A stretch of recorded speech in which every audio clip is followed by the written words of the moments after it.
Ami, ce mercredi sera extrêmement décisif pour le marché des crypto-monnaies. Il y a certainement deux scénarios qui peuvent se produire. Nous devons absolument prêter attention à ce mercredi. Il sera probablement encore très très volatile, car le 1er avril, donc mardi, le refinancement de la dette a lieu.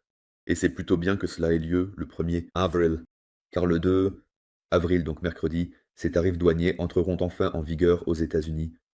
Donc ces tarifs que Trump a suspendus tout ce temps contre le Canada, le Mexique, la Chine, l'Europe, etc. Ils commencent ce mercredi.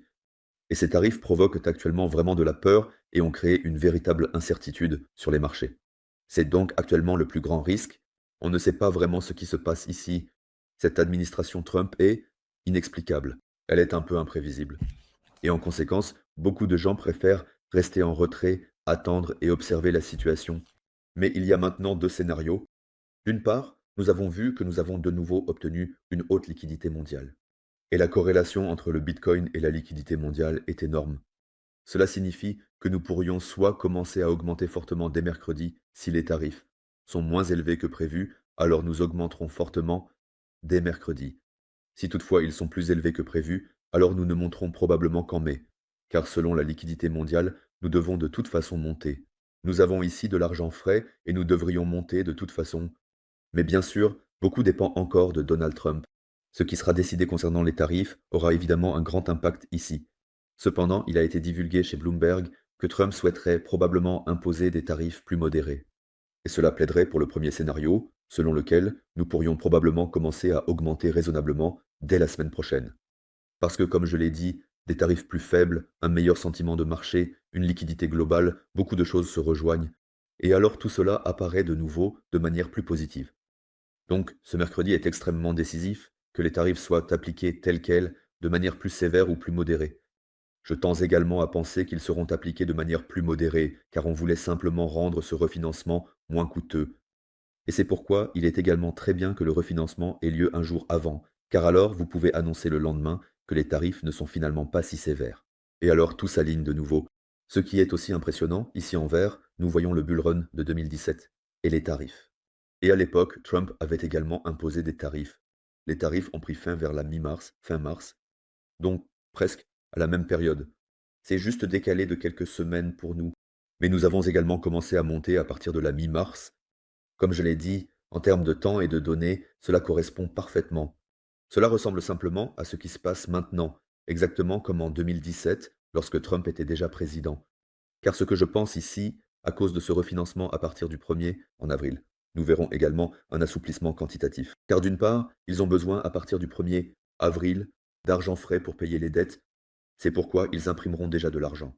Et deuxièmement, la Fed ne l'annoncera pas publiquement, elle commencera déjà en arrière-plan, petit à petit, à imprimer plus d'argent, à injecter plus d'argent dans les marchés.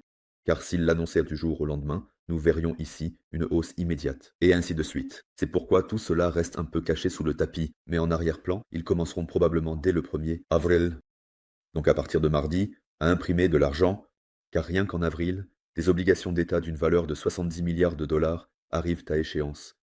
Ils doivent les refinancer, mais doivent bien sûr aussi rembourser les dettes. Et en conséquence, ils commenceront alors à imprimer de l'argent. Ils créeront ici de l'argent neuf pour pouvoir également rembourser leurs dettes. La situation macroéconomique aux États-Unis s'améliore également de plus en plus. Vous l'avez remarqué, l'inflation est en baisse. En conséquence, la probabilité augmente de plus en plus que nous voyons d'autres baisses de taux d'intérêt cette année, extrêmement important. C'est ce que nous voulons et ce dont nous avons besoin. Des choses très très belles. Nous voyons que le dollar américain s'affaiblit et à un moment donné, il entre alors dans cette zone à risque, dans cette zone risconne, où les gens sont nettement plus enclins au risque en ce qui concerne l'investissement, parce que le dollar est tout simplement trop faible. Plus le dollar est faible, plus il y a de capital pour les actifs à risque. Nous avons constaté une augmentation de 64% des stablecoins au cours des 12 derniers mois. Nous avons maintenant 214 milliards de dollars en stablecoins qui attendent juste en marge. Et en partie, ils seront directement investis si la situation politique change ici. Donc, nous avons vraiment énormément d'argent en attente, qui ne demande qu'à être investi, mais, pour l'instant, ce n'est pas encore possible. Ou bien, attendez encore un peu, jusqu'à ce que certaines choses changent ici. Et ce qui était aussi très important, ces dernières hausses du Bitcoin ont été causées parce que nous avons eu ici des achats au comptant. Ce n'était donc pas du trading à effet de levier. Ce n'était pas parce que nous avons liquidé des zones ou récupéré de l'argent, c'était de véritables achats au comptant. Cela aussi est extrêmement bon et extrêmement important. Cela signifie que de grands acteurs ont vraiment acheté. Et je vous montre cela aussi toujours, quand on regarde qui vend maintenant ou qui achète maintenant, on voit que le petit détaillant vend, tandis que les grands baleines continuent toujours d'augmenter leurs réserves de Bitcoin, car ils en savent naturellement plus. Ils savent bien sûr comment fonctionnent les marchés, et ils savent.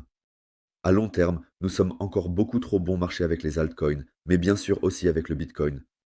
Et honnêtement, je comprends aussi en partie que nous sommes maintenant si profondément engagés. Il y a vraiment des choses ici qui plaident simplement pour une récession ou qui ne semblent vraiment pas si belles. Je veux dire, regardez ce qui nous a été promis ici. La méga rallye nous a été promise, la réserve d'État en crypto, la réserve d'État en Bitcoin, des milliards vont y affluer, et ainsi de suite. Rien de tout cela ne s'est produit jusqu'à présent. En conséquence, beaucoup d'air a déjà été retiré des marchés, car nous promettons ici de Trump qui ne se sont tout simplement pas réalisés jusqu'à présent. D'un autre côté, nous voyons aussi simplement que l'économie réelle n'a pas l'air si bonne en ce moment. Je veux dire, le S&P 500 est en correction d'environ moins 11%. Cela ne semble pas beaucoup, mais pour un actif aussi lourd, c'est déjà beaucoup. Nous savons très bien que lorsque le S&P 500 corrige de 10%, le Bitcoin aime corriger de 20 à 30%. C'était ainsi dans le passé, et cela restera toujours ainsi. Ici, le S&P 500 représente l'économie réelle. Il suffit de suivre la direction. C'est pourquoi je trouve toujours un peu bête de ne regarder que le graphique du Bitcoin, car en fin de compte, il faudrait d'abord regarder le S&P 500 ou l'économie réelle. Car sans cela, rien ne fonctionne ici de toute façon. Le cycle de 4 ans ne nous sert à rien si l'économie réelle est en train de s'effondrer complètement. Et il existe vraiment de tels scénarios que si nous ne maintenons pas ou ne franchissons pas certaines zones, cela pourrait être notre sommet du Bitcoin. Ou si nous glissons dans une récession, est-ce que ce serait la fin pour le moment? Ces scénarios existent, définitivement, mais pour l'instant, nous sommes encore en assez bonne position. À mes yeux, nous sommes encore dans une tendance haussière tant que nous ne franchissons pas certaines zones, comme par exemple ne pas tomber en dessous de 73 000 dollars. Tant que cela ne se produit pas, nous sommes vraiment en bonne position ici. Nous avons testé la zone de support jaune plusieurs fois maintenant, mais elle a toujours tenu, de manière assez raisonnable, jusqu'à présent. Cela deviendrait dangereux si nous devions casser en dessous, donc si nous tombions sous les 73 000 dollars, cela pourrait devenir dangereux. Sinon, j'ai toujours mon plan selon lequel nous allons performer un peu mieux dans les prochaines semaines, puis vers la fin mai, juin, juillet, nous entrerons dans une correction, avec un peu de consolidation latérale. Et ensuite, à la fin de l'année, cela va vraiment bien s'intensifier. C'est ma prévision, c'est comme ça que je vois les choses. Car, je veux dire, zoomez un peu, regardez comment c'était dans le passé, où en sommes-nous en termes de temps et de données. Car en termes de temps et de données, nous sommes encore très bien placés et nous aurions encore 6 mois qui devraient en principe bien se dérouler. Je peux vous le dire simplement en me basant sur le passé. Je veux dire, regardez les cycles précédents, le temps et les données pouvaient être parfaitement superposés. Pourquoi pas cette fois-ci? Si nous faisons à nouveau cela cette fois-ci, nous verrions notre sommet haussier à la fin de cette année. Cela signifie que nous avons encore, devant nous, 6 mois très agréables et prometteurs. Regardez simplement les grands acteurs.